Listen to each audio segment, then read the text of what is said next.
In December last year, Musalia Mudavadi launched a book, Soaring Above the Storm of Passion. And during that launch, I made certain observations. And probably those who keenly follow the politics of this country also made the same observations. Number one, during that launch, none of ODM elected leaders attended that event. Musalia Mudavadi was a key player in NASA politics. He was a NASA co-principal. Apart from that, Musalia Mudavadi was the campaign manager of Raila Amolo Odinga. Granted, that book was actually hitting on Raila Amolo Odinga. But it's just a book. But none of ODM elected leaders attended that launch. The second thing I observed during that launch was the presence of the former majority leader at the Senate, the Elgeyo Marakwet Senator, Kipchumba Murkomen. And when he was given a chance to speak, Kipchumba Murkomen indicated the possibility for those who followed that speech keenly of Musalia Mudavadi working with William Ruto, and he actually appealed to Musalia Mudavadi to remember him when he becomes the president of the Republic of Kenya. And I've been observing the moves by Musalia Mudavadi of late. And I am asking myself one question. What is Musalia Mudavadi's game plan? Because from where I sit, Musalia Mudavadi is either laying the ground for a serious bid for the presidency in 2022. Or something also tells me that Musalia Mudavadi could actually be the sacred card the Deputy President William Ruto is going to unleash on President Uhuru Kenyatta and Raila Odinga. I'm saying this because as things stand today, the Deputy President is cornered, is isolated, and he might opt not to run because personally himself, he has indicated that. So is there a chance that the Deputy President is likely to play Mudavadi card on Raila Odinga and Uhuru Kenyatta? Let us go to Musalia Mudavadi's Facebook page a bit, because a lot of things has been happening at Musalia Mudavadi Center, a lot, and that's why I'm doing this video. Let's just go to his page. Today, this is what is posted today, around 3 hours ago by the time I'm doing this video. The Senator for Kiambu, Honorable Kimani Wamatangi, and I held consultations today. We centered our discussions on Kenyans' political interest, focus on the state of our economy, and a legislative agenda that will help restore hope and rebuild the country post-COVID. Now that is Senator Kimani Wamatangi, the Kiambu Senator. 4 hours ago, that's an hour earlier, Musalia Mudavadi also met with the Kimilili Member of Parliament, Didmus Barasa. And this is what he posted. This morning, Kimilili MP Honorable Didmus Barasa paid me a visit. We discussed, among other things, the unfolding political events in the country, matters of elementary democracy, and lastly, strategic and visionary plans to revive our ailing economy. I don't know how Musalia Mudavadi is planning to revive the ailing economy with Didmus Barasa. Now, yesterday, Musalia Mudavadi also made a very interesting post on his Facebook page. He's saying, politicians are confusing Kenyans with the 3 C's, that is coalition, cooperation, and cohabitation. We must explain of which of the 3 we are referring to when we speak. As ANC party leader, we are in NASA coalition. If any constituent party wishes to leave, please do so. So in this alone, Musalia Mudavadi was responding to a speech or a statement attributed to Raila Odinga when he said NASA had collapsed and other coalitions, other political parties within NASA were actually free to seek for other alliances. Remember, when Musalia Mudavadi, when Kalonzo Musyoka announced plans to enter into coalition agreement with Jubilee Party, Musalia Mudavadi came out very strongly, initially before him, that he's in NASA and he can't leave NASA because that coalition is still existing. Because leaving NASA would actually contravene the Political Parties Act. Now, on 27th, there's a post there, but that's not important. He met the Kenya National Chamber of Commerce and Industry, Richard Gatti, that's not important. On 26th, he also met with Webuye Member of Parliament, Daniel Wanyama. That's another key ally of the deputy president. And he said, this afternoon, Webuye West Member of Parliament, Honorable Daniel Wanyama, paid me a visit. We discussed issues affecting the region and ongoing political realignment in the country, amongst others. So basically here also, they just discussed political realignment in the country. Then, on the same 26th, he also met with other ANC leaders, including Savula, Petronila Were, Tindi Mwale, and Christopher Seka. He briefed them on reorganization in Parliament House committees. Then, the same 26th, Musalia Mudavadi met with Moses Wetangula. And according to Musalia Mudavadi post, Moses Wetangula paid me a courtesy call at Musalia Mudavadi Center today. We discussed and reflected on the political and economic challenges currently facing our country. A day earlier, on 24th, Musalia Mudavadi met with Honorable John Walukhe, the Sirisia Member of Parliament. And what he posted was that we discussed the unfolding economic and political challenges in the country. Have a blessed Sunday, and let's all pray for our country. Then on 23rd, Musalia Mudavadi met with Mandago, the Uasin Gishu governor. And this is what he paid. My friend governor of Uasin Gishu, Honorable Jackson Mandago, paid a courtesy call to Musalia Mudavadi Center today. We discussed matters of national importance and a number of other issues in the light of COVID. Now, from those particular activities, because let's face it, Musalia Mudavadi Center has never witnessed that kind of beehive activities. They're just too much. In a single day, Musalia Mudavadi meeting 4 different leaders. That has never happened before. So what is Musalia Mudavadi's game plan? What is Musalia Mudavadi's game plan? In my view, Musalia Mudavadi is either running for the presidency or no any other option. But is he running as a wild card for the deputy president? Or is he running because Musalia Mudavadi now feels it is time to be the president of the Republic of Kenya? In my view, Musalia Mudavadi has 4 options.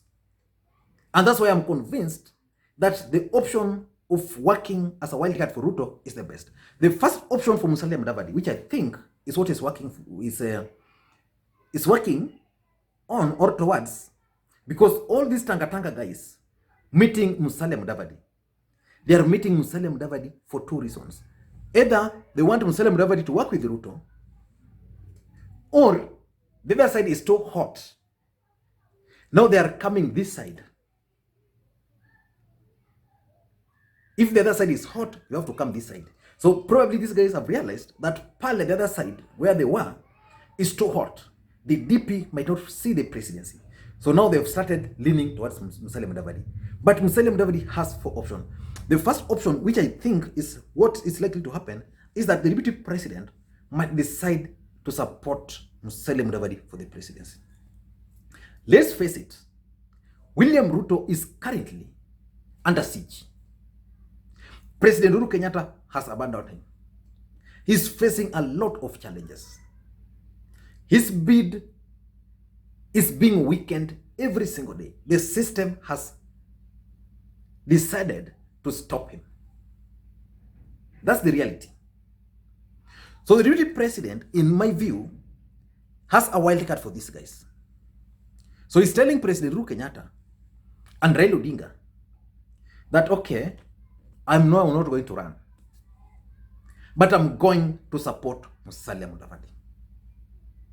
And how is that going to complicate matters for Uhuru and Raila? Two ways.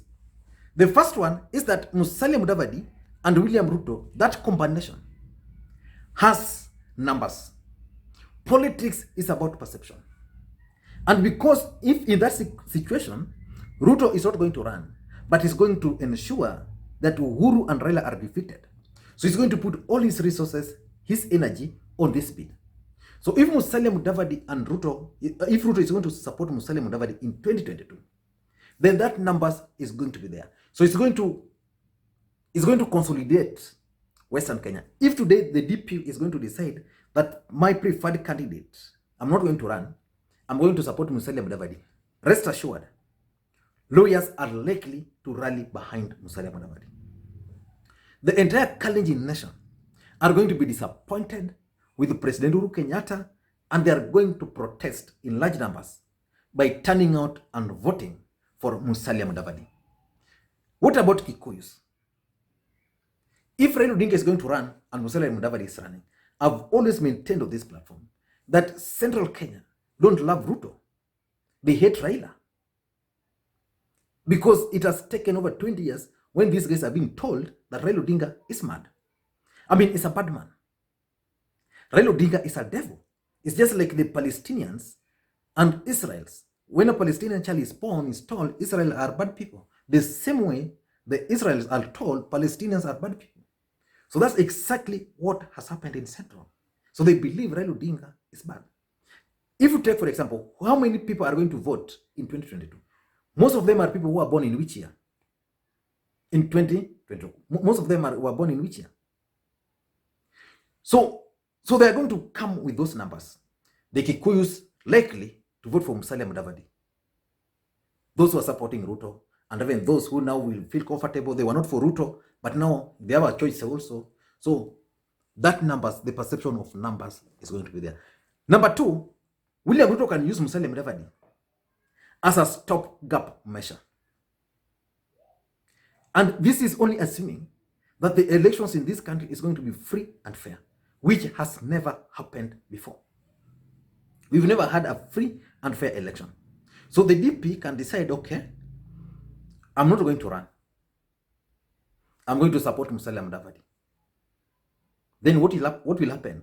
Musalia Mudavadi, you get a running mate from Central Kenya. So whether it's Wamatangi, whether it's Kioni, or whether it's whoever, get someone from Central Kenya. Then win the presidency. In the next 5 years, when Musalia Mudavadi is the president, William Ruto can now decide to make a comeback. He can plot to rally the Kikuyus, he can plot to rally Kalenjins and take over from Musalia Mudavadi. Because Musalia Mudavadi, 5 years, if he's the president, it means he can use that opportunity to dismantle the current system, which was put in place by Mwai Kibaki, by William Ruto himself, and by Uhuru Kenyatta. So he can decide to do that in 5 years. So DP can use that as a stopgap measure. The other advantage for this ticket is the fact that they are Kikuyus. And this someone, a friend of mine was telling me that there are Kikuyus in this country, they're billionaires, who are not comfortable with Raila Odinga. They're also not comfortable with William Ruto. So these billionaires can easily pump their money into this particular bid. So that's the first option for Musalia Mudavadi. William Ruto supporting him. But then there's the other option for Musalia Mudavadi agreeing to be William Ruto's running mate. In my view, if Musalia Mudavadi will take that route, then it's going to be catastrophic for him. He's going to lose heavily. Why am I saying so? As long as Musalia Mudavadi is not a presidential candidate, he'd rather stay in NASA. Because he's going to lose credibility. The people of Western will not take him seriously, so they'll rather stick where they are. But where are they currently? They are with Raila Odinga. So that one is not going to work. And it's also not going to change equation much. But again, with him now as the running mate for the DP, it brings that perception of value to William Ruto's presidential bid. So that people like Western Kenya cannot say, okay, now we have our man. And that's actually, when I saw Musalia Mudavadi meeting Moses Wetangula, actually Wetangula going to Musalia Mudavadi's office, is now acknowledging that this is now the loyal leader. When you see those Tanga guys going to Musalia Mudavadi, they are now acknowledging he's the leader. So by running as a running mate to the DP, then he can emerge as a loyal leader. But the question is, Musalia Mudavadi has been the vice president before. So will that be exciting to the lawyers? Remember, the deputy president cannot be a running mate again to any other person. He can only be the presidential candidate or decide to support someone and wait for his time. So that's the second option. I don't think Musalia Mudavadi will go for that option. The third option, in my view, is Musalia Mudavadi going to run solo. But the question is, if Musalia Mudavadi is going to run as a presidential candidate, as Musalia Mudavadi, are these people running to him going to add value to that campaign? I don't think so. Washiali, Dan Wanyama, Didmus Barasa, remove Ruto out of those people. I don't think they are anybody. So Musalia Mudavadi might decide to run solo, but again, those people will still dump him. But I'm sure that's the other option. So the best option for Musalia Mudavadi is to agree to be William Ruto's wildcard for Uhuru and Raila. Then he can reap benefit. But if he decides to run alone, there's a challenge. He might still find himself where he was in 2013, yeah. 2013 when he contested and he was even defeated in Vihiga. But that's also the best one for him because Musalia Mudavadi doesn't have any options. Either he runs for the presidency, either supported by Ruto or himself, or he remains in NASA. But NASA, from the way I'm looking at it, Musalia Mudavadi is out of NASA. The last option is for Musalia Mudavadi to join Uhuru Kenyatta and Raila Odinga. And in this case, hope and pray that his God is going to remember him. And these guys are actually going to decide or agree to endorse him as the best presidential candidate. Actually, Musalia Mudavadi can be a compromise candidate. But from the way Uhuru Kenyatta is operating, from the way Raila Odinga is operating, these guys have a clear plan. And I don't think Musalia Mudavadi, up to this point, is part of that plan. So out of those four options, which I've explained, I think Musalia Mudavadi is going to be the wild card or the secret card which William Samoei Ruto is going to unleash on Uhuru Kenyatta and Raila Odinga towards the end of as we move forward to the next general election. And that is going to change the politics of this country. I don't know what you think, so probably I want to hear your thoughts. Do you think Musalia Mudavadi is ready for the presidency in 2022? Let me know.